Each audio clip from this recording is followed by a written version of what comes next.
GO number 46 2000 పోస్టులతో 2000 పోస్టులతో 2000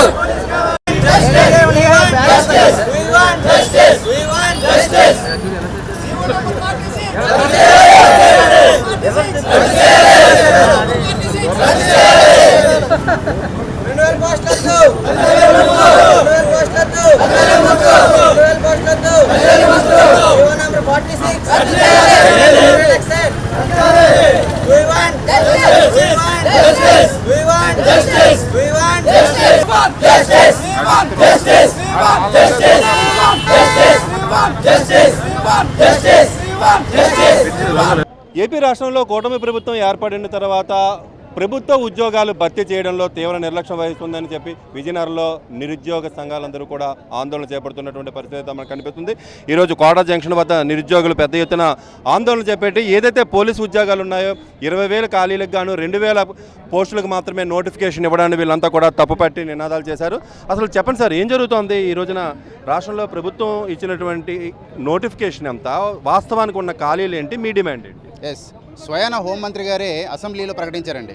20,000 పోస్టులు భర్తీ చేస్తా, 20,000 ఖాళీలు ఉన్నాయని చెప్పి, అవి కూడా December 31 నాటికే 20,000 ఖాళీలు ఉన్నాయని చెప్పి ఆమె ప్రకటించారు. అదేవిధంగా స్వయాన డీజీపీ గారు అయితే 11,000 పోస్టులు తక్షణమే భర్తీ చేయండి అని ప్రభుత్వానికి లేఖ రాశారు. ఎందుకంటే ఆల్రెడీ పోలీస్ శాఖలో చాలా లోటు ఉంది, చాలా ఒత్తిడి కూడా ఉంది పోలీస్ శాఖ మీద. దయచేసి 11,000 ఉద్యోగాలు తక్షణమే భర్తీ చేయాలి అని చెప్పి ప్రభుత్వానికి లేఖ రాయడం జరిగింది. కానీ ఈ ప్రభుత్వం మాత్రం ఏం చేస్తుందంటే 2,000, కేవలం 2,000, అది కూడా కానిస్టేబుల్ నుంచి ఏఆర్ కానీ, అదేవిధంగా ఫైర్ ఆఫీసర్స్ కానీ అన్నింటినీ కలుపుకొని కేవలం 2,000 మాత్రమే పోస్టులు ఇవ్వడానికి సిద్ధపడింది. మేము ఒకటే ప్రశ్నిస్తూ ఉన్నాం, పోలీస్ శాఖ మీద ఒత్తిడి ఉందని చెప్పి స్వయాన డీజీపీ గారు చెప్పినప్పుడు, 20,000 పోస్టుల ఉద్యోగాలు ఖాళీ ఉన్నాయని చెప్పి స్వయాన హోమ్ మినిస్టర్ గారు చెప్పినప్పుడు కూడా ఎందుకు మీరు భర్తీ చేయలేకపోతా ఉన్నారు? అంటే ఈ రాష్ట్రంలో శాంతి భద్రతల సమస్యను కూడా పక్కన పెట్టి మీరు కేవలం ఆర్థిక భారంగా చూస్తున్నారా అనేది మేము ప్రశ్నిస్తూ ఉన్నాం. నిరుద్యోగులుగా ఈరోజు ఒకటే ప్రశ్న చేస్తూ ఉన్నాం. మీరు డిఎస్సికి సంబంధించి మెగా డిఎస్సి అని చెప్పి తొలి సంతకం అని చెప్పి వాళ్ళు 16,000 ఉద్యోగాలు కల్పించారు. అదేవిధంగా అంతకంటే ఎక్కువ మంది జనాలు, అంతమంది నిరుద్యోగులు ఈ ఉత్తరాంధ్ర నుంచి కానీ రాష్ట్ర వ్యాప్తంగా కానీ ఈ పోలీస్ కానిస్టేబుల్ కోసం ప్రిపేర్ అవుతూ ఉన్నారు. డిఎస్సికి అయితే 42 సంవత్సరాల వరకు రాసుకునే అవకాశం ఉంది, కానీ ఈ పోలీస్ కానిస్టేబుల్కి అవకాశం లేదు. వాళ్ళకి ఏజ్ అయిపోతూ ఉంది.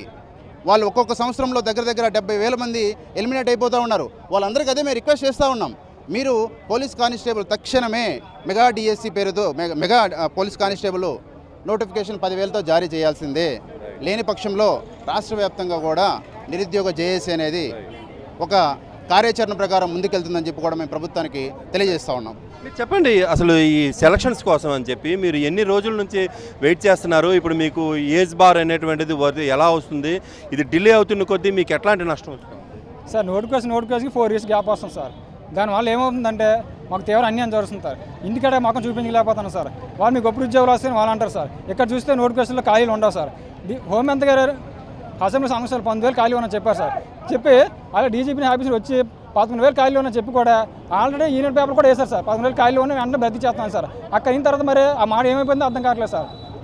ఇంటికాడిని ఫోన్ చేస్తే నాన్న వ్యవసాయం నమ్ముకోవద్దు, ఇక్కడ మా వాళ్ళ వరుసల పాటలు మీకు చాలా కరువు పరిస్థితులు ఉన్నాం, మీరైనా ఏదో ఉద్యోగం సంబంధించానని మా ఇంటికాడిని ఫోన్ చేస్తాను సార్. వాళ్ళకి ఏ మాట చెప్పడం మాకు అర్థం కావట్లేదు సార్. ఎక్కడే మాకు తినడానికి తిండి లేక పరిగెట్టడం కూడా ఏ పోస్ట్ కోసం పరిగెట్టాలో మాకు తెలియక మా ఆశలు ఆవిరైపోయి ఏం చేయాలో కూడా మాకు అర్థం కాక ఇక్కడ జొమాటో లాంటి ఇట్లాంటి పని చేసుకొని ఒక పూట తింటే 2 పూటలు మాకు పస్తులు ఉంటాం సార్ మేము. అటువంటి 4 రోజుల నుంచి రోడ్ల మీద ధర్నా చేస్తున్నాం సార్. అటువంటి ప్రభుత్వం ఇప్పుడు మాకు ఏదో విషయం గురించి చర్చించట్లేదు సార్. అసలు మీ ఇన్ని రోజులు నిరుద్యోగులు మొత్తం ధర్నా చేసిన న్యూస్లో కూడా సార్ అసలు దీని గురించి చెప్పట్లేదు సార్. ప్రతి న్యూస్లో సార్ అంటే ఎంత దారుణం సార్. అసలు శ్రీకాకుళం, విజయనగరం, విశాఖపట్నం చాలా వెనుకబడి జిల్లా సార్. జీవో నేమ్ పాలసీ తెచ్చి మాకు మరింత అన్యాయం చేస్తారు సార్. మాకు తెలంగాణలో మేము వెళ్ళి రాస్తే మాకు 5% ఏదో వస్తుంది సార్. అటువంటి మీ పక్క జిల్లాల వరకు మీకు సొంత రాష్ట్రం అయిపోయింది సార్. మేము పక్క జిల్లాలో 5% ఎంత ఘోరం సార్. అదే జిల్లా విషయం తక్కువ ఉందని మాకు తక్కువ పోస్టులు వేస్తున్నారు. ఇంకా అందులో ఓపెన్ కేటగిరీలో కూడా మాకు 5% ఇస్తే మేము ఆడిపోవాలి సార్. మాకు అర్థం కావట్లేదు. ప్రతి నోటిఫికేషన్ 1 సంవత్సరం గ్యాప్ అయితే కూటమి ఎందుకు జగన్ హయాంలో తీసిన పోస్టులు కొద్దిగా ఎలాగోలో కేసులు డిలే అయ్యాం కదా ఎందుకోను. మీరు కూడా మాకు అన్యాయం చేస్తే మేము ఎవరితో చెప్పాలి, ఎవరితో మొద్దుకోవాలి. సరే చెప్పండి, అసలు ఎందుకు ఈ జాప్యానికి కారణం ఏమనుకుంటున్నారు? అసలు ఇలా లేట్ అవుతుంటే మీ నిరుద్యోగుల పరిస్థితి ఏంటి సార్? ఇప్పుడు ప్రతి సంవత్సరానికి 2 లక్షల మంది ఈ ఆంధ్రప్రదేశ్లో కనీసం 2 నుంచి 3 లక్షల మంది engineering, BTech, engineering, degree passed out అవుతున్నారు. వాళ్ళందరూ నిరుద్యోగులే. ఇప్పుడు మంత్రులు అసెంబ్లీలో కానీ విధానసభల మండల పరిషత్తుల్లో కానీ చెప్తున్నారు నిరుద్యోగమే లేదు అంటున్నారు. ఒకసారి గమనించండి, ఎంతమంది పాస్డ్ అవుట్ అవుతున్నారు, ఎంతమంది ఫీల్డ్లోకి వస్తున్నారు, ఏం చేస్తున్నారు అని గమనించండి. ప్రతి ఒక్కరు ఒక జిమ్లో పనిచేస్తున్నాడు, ఒకడు హోటల్లో పనిచేస్తున్నాడు, ఇంకొకడేమో జొమాటో వేస్తున్నాడు, నైటు స్విగ్గీ, ర్యాపిడో ప్రతిదీ పని చేసుకుంటే బతుకుతున్నారు. చాలా కష్టంగా ఉంది. మీరు మంచి నోటిఫికేషన్ ఇస్తే స్కీముల వల్ల ఎవరు ఏ కుటుంబము బాగుపడదండి. ఒక 10,000 నోటిఫికేషన్ ఇస్తే 20,000 కుటుంబాలు బాగుపడతాయండి. 10,000 నోటిఫికేషన్ ఇస్తే వాడు పెళ్లి చేస్తారు, అత్తలు ఇతరులు 2 వైపులు బాగుపడతారు. నువ్వు 10,000 నువ్వు ఇంటికి పంపిస్తే 2 రోజులు ఖర్చు పెడతారు.